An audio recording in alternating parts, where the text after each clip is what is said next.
So, hello and welcome everybody to another webinar of our FLUXANA Inside XRF webinar sessions. Today we are going to talk a little bit about drift corrections in our mini-series method development. We will explain the meaning of drift correction and which samples you can use to do it. And I will show you some examples how you can carry out your drift correction. My name is Susan Aschenbrenner. If any questions pop up in your mind during the whole webinar process, you can always ask them in the Q&A section of your Zoom. And I will try to answer maybe a few directly after the webinar. But we saw in the morning when I did the same webinar in German that it is kind of a huge topic for 30 minutes. So if there will not be any time to answer questions, I will definitely answer all your questions via mail. So please ask plenty questions and I will gladly answer them afterwards. So we have, as I said, these small mini series within our Inside XRF webinars, which was WDXRF method development. And I just want to pick you up where the other webinars left you. If you didn't see the other webinars, that doesn't matter. Like I will not refer to them a lot. And if you are interested in what was going on back then, you can still have a look on the recordings. You can find them on our website, or you can just email us and ask, and we will send you the link. So the first webinar that was part of our little mini series is how to set up a measurement program. Then you saw in the method development how correction models are used for different kinds of calibrations. And today we are going to talk about how to link drift correction samples and the measurement that you get from the things that you did beforehand, like the calibration and the measurement program.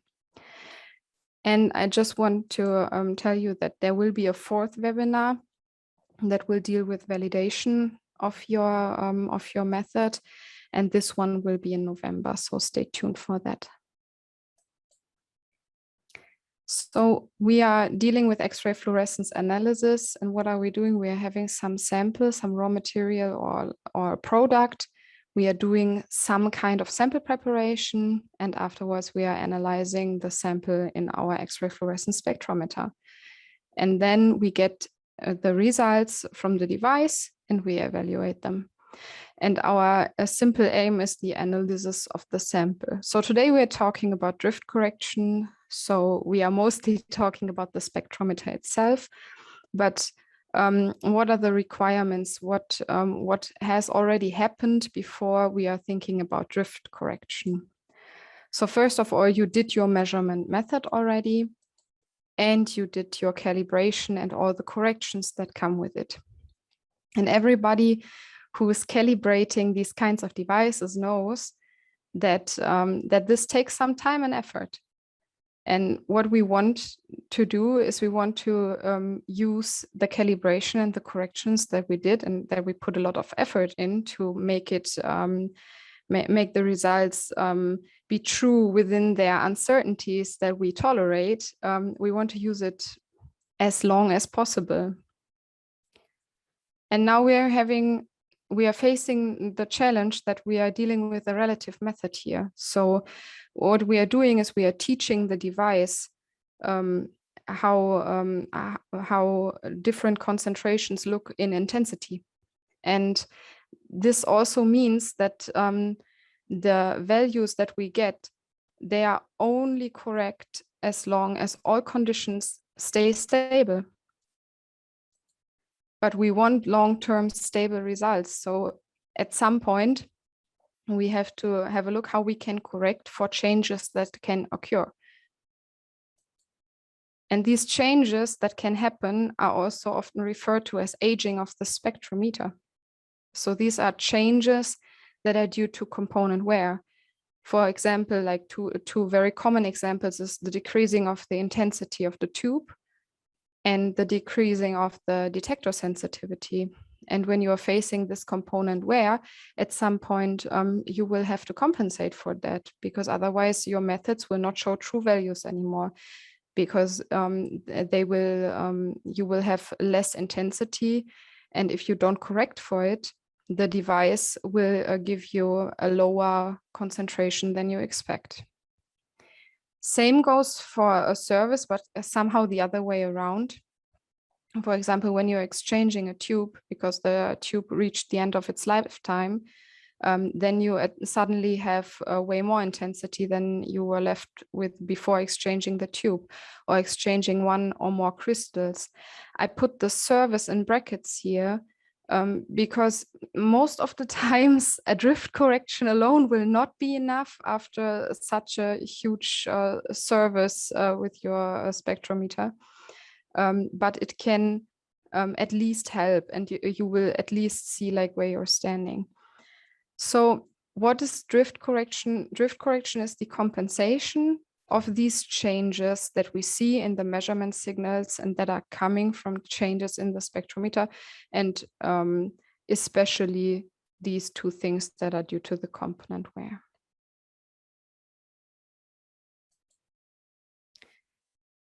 This is my small attention please page. I just want to make sure that you know that the loss in intensity is different for each line that you're measuring.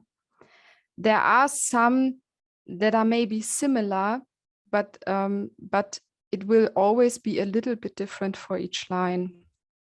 And you have to keep this in mind and consider this when you are asking yourself, how do I set up my, my drift correction? But let's first of all have a look at the principle, like how are we doing drift correction anyways? First of all, you will need a drift correction sample. I will later tell you a little bit about what are the requirements for this, but let's just say we are having some kind of sample. And then you need to measure each line that is used in your calibration with this sample on the day of calibration, which is also sometimes referred to as day 0, and then on any later day. And while doing this, you have to consider the same measurement conditions as you do for your calibration and then later for your unknown samples. And what is happening now is that the drift sample shows the changes that are coming from the device. And then you can calculate, or the device, luckily the device can calculate a factor to compensate these changes that are in the measurement signal that are coming from the instrument itself. So this is then the main principle. Samples for drift correction have lots of names, and there is always a little bit of confusion going on with the different names for drift correction samples. So samples that are used for drift correction can, for example, refer to as drift monitors or monitor samples, reference samples, setting up samples, also SUS or monitor standards. And I bet there's plenty more, but they are all meaning the same thing. People also often use the name recalibration sample. Just be a little bit careful when you're talking about recalibration, because the drift correction is done on intensity level, and the calibration links your intensity to a concentration. And this is not what's happening here. This is basically just on the intensity level. So what are my requirements for a drift correction sample? First of all, we want the drift sample to show changes in the instrument. And that means that the sample itself has to have a high signal stability, because otherwise we might see fluctuations, and we do not know if we need to assign those to an instability in our device or an instability in our sample, and this will do no good. The sample has to be good with the X-rays, so no changes due to the X-rays because it will be measured plenty times. And then you need the same element that you are having in your application in a suitable intensity in your drift correction sample. Then it's also important that it's easy to clean, that it's replaceable. And all these things are true, for example, for silicate glass. And this is what a lot of drift correction samples are made from. Sometimes you might face the challenge that one of your parameters is not available in kind of these glasses. For example, because it's really tough to get this, this element or this oxide stabilized in a silicate glass.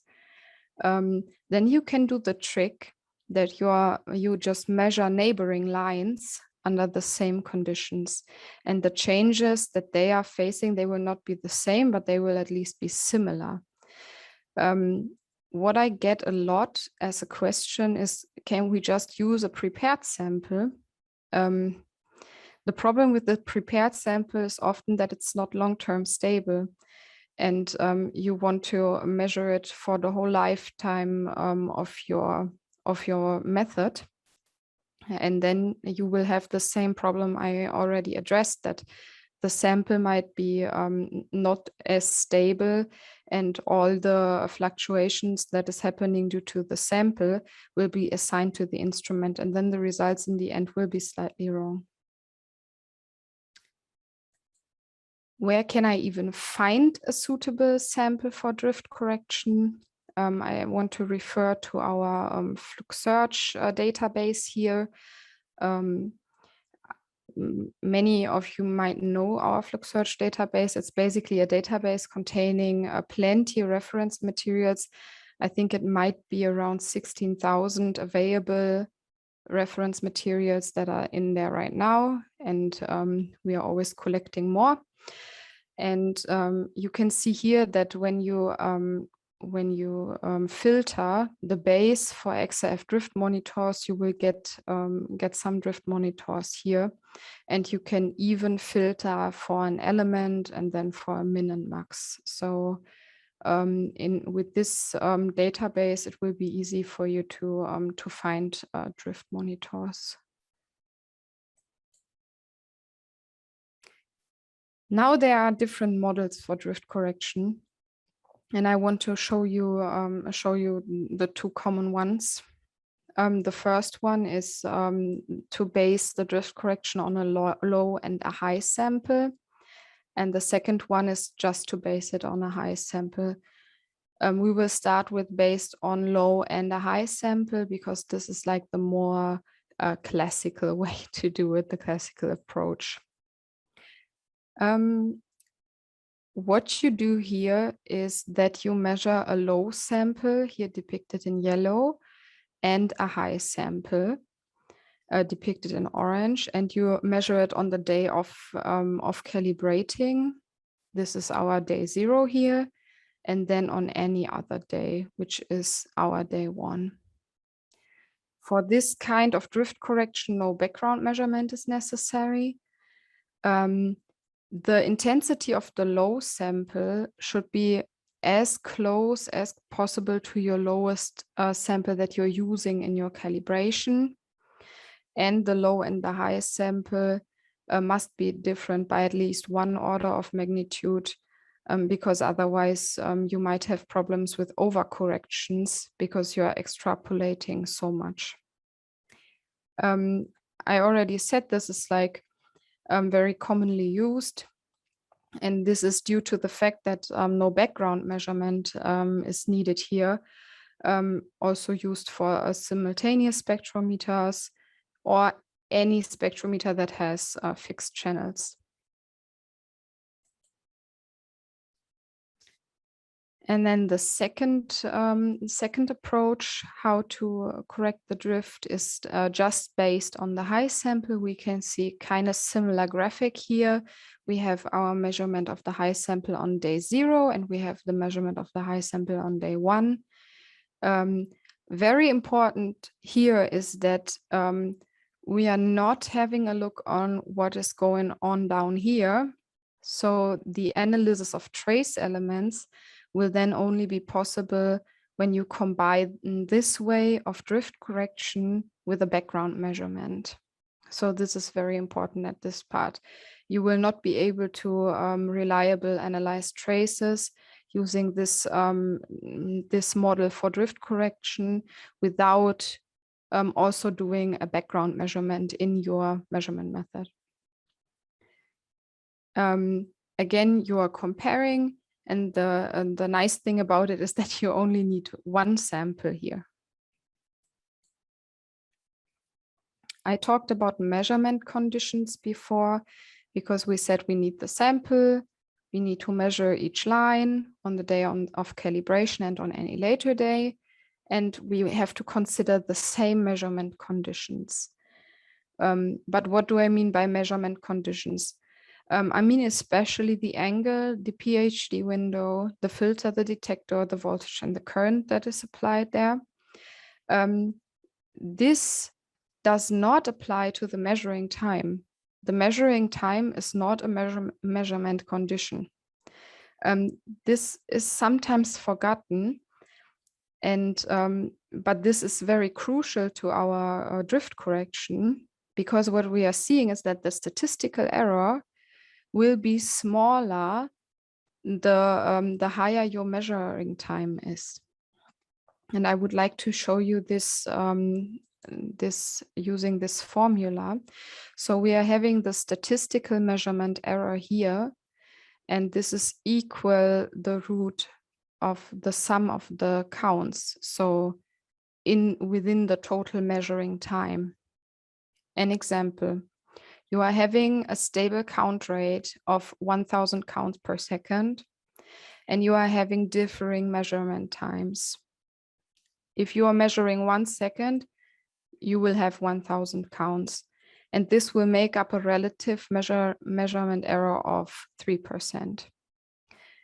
The higher your measuring time will get, the lower your relative measurement error will become. And here comes the trick. You should measure your drift correction sample longer than you measure your routine sample, because when you are measuring your sample and you are having your drift correction sample and you are having a relatively high relative measurement error, you will have the same problem I addressed before, that you will have fluctuations, and that you cannot really assign if it's due to the measurement error or due to the change in the instrument. So what we are always saying is that 100,000 counts is already good, and 1 million counts is great. So just try to keep this in mind. Of course, the measuring time of the drift sample must be feasible in the end. But keep in mind, it's only the the drift correction sample that has to be measured a longer time, not the sample that you are, like your unknown samples that you are doing in your routine. And then another question that always pops up is, when should the drift be corrected anyways? And now there are like 3 ways how you could do it. Either you can do it regularly, or you can base your decision when to drift correct on a control sample, or you just do both. You do a regular drift correction and then measure the control sample. So let's have a look in detail. When you drift correct regularly, you need to define a suitable period of time between drift corrections. This you can just do, for example, by measuring and then considering typical variations that you find when you measure across a longer time. You can also just ask the manufacturer. They're always eager to give some idea on how often the drift correction can be done or has to be done. What I got a lot is that people are doing it once a month in the routine. But the important part here is that correcting more often than necessary is no problem. But when you're correcting less often than necessary, this will give you false results. And this is not what we want. The second way you can do it is that you base your decision on a control sample. In this case, you need to find a stable, suitable control sample, and you will have to find suitable limits for your control sample to just say when is it okay, and when do you need to do your drift correction. And then you need to measure on a regular basis. And then the drift correction takes place when the changes in the control sample get critical. I tried to put this in a picture to visualize it a little bit more. We are having our limits here. We picked some limits 2 and 3 sigma here. This is a very common way to depict it. And you can see the fluctuation in the measurement between the limits here, and at some point our concentration drops. And here at this point, we did our drift correction and it comes up again. And this is what the drift correction does. It just sets the point to where we started once when we were on day 0.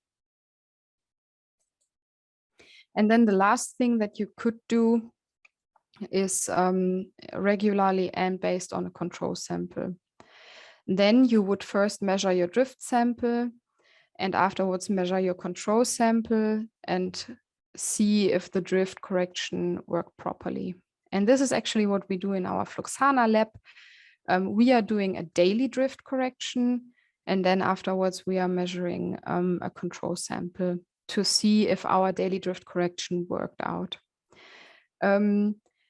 This daily drift correction works fine with us because we are not working in shifts, because we can tell our devices to wake up at 4 o'clock in the morning, and they will just get ready and start working before we are even here.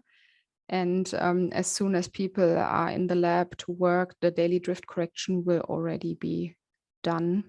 And this is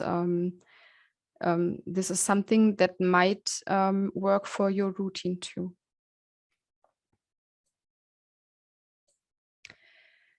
So, which kinds of errors can occur? We are like most of you who are working with XRF devices might know this kind of error window, which says, attention, attention, we are seeing an excessive drift. But what does excessive drift mean anyways? It means that the difference between our measurement from day 0 in comparison to our measurement from today exceeds some factor. What can we do about this? First of all, we can check and repeat the measurement. Maybe there was a mistake.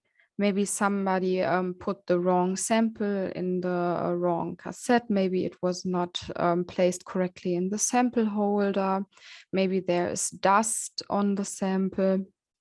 All these things we can check and then just repeat the measurement. If the error reoccurs, we have no other choice than first confirm it, because maybe there is really something going on in our device, something happening, and there's a true excessive drift, and it is just the case. If this happens quite a lot, this can also be due to the fact that your measurement fluctuation that is dependent on your signal and on your sample and on your measuring time just fluctuates more than is allowed here. And then you can check the so-called installed sigma factors. And please only do this with professional help, or if you're like very, very sure about this. But these sigma factors can be adjusted a little bit to fit their purpose better. But as I said, if you're not sure, please don't do it and just click OK when this happens. But this can take away a little bit of stress with always having these error windows. But if you open up too wide, you also might have the problem that you will not see anymore if something goes really, really wrong. And this might be the case when you have frequent variations that are always coming back and it's going in one direction and in the other direction. Then you should really ask your manufacturer and ask them if they can come over for a service, because sometimes something's just broken. Maybe the tube is facing its lifetime end, or some mechanical problem is in the device. So be careful about this. How can I include the drift correction in my routine? I already said that we at FLUXANA, we created a fixed schedule for our drift correction, but there's also the possibility of this kind of window here popping up and just asking for the drift measurement. And there's the possibility that you give the instrument the specifications for your control sample, and it does the comparison with the specification automatically. And this takes away a lot of work when the device puts it into your routine automatically.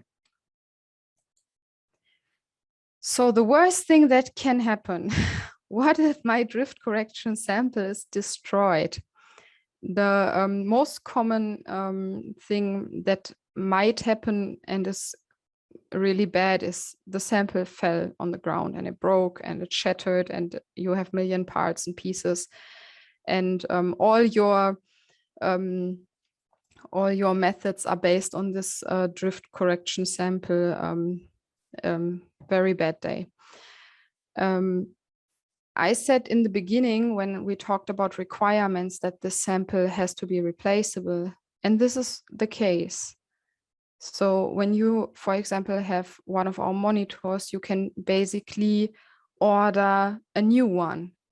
The problem here is that even slight changes in the concentration will give a change in the measurement signal that you will receive, and then you will correct with slightly different intensities.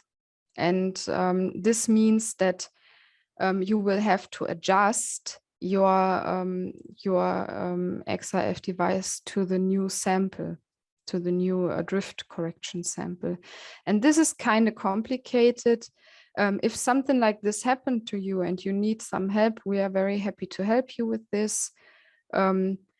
But this is as complicated as it will not fit a 30-minute webinar on drift correction. But if you are having any trouble with this, please feel free to contact us and we will help you so that you can use your applications even though the drift monitor fell and broke.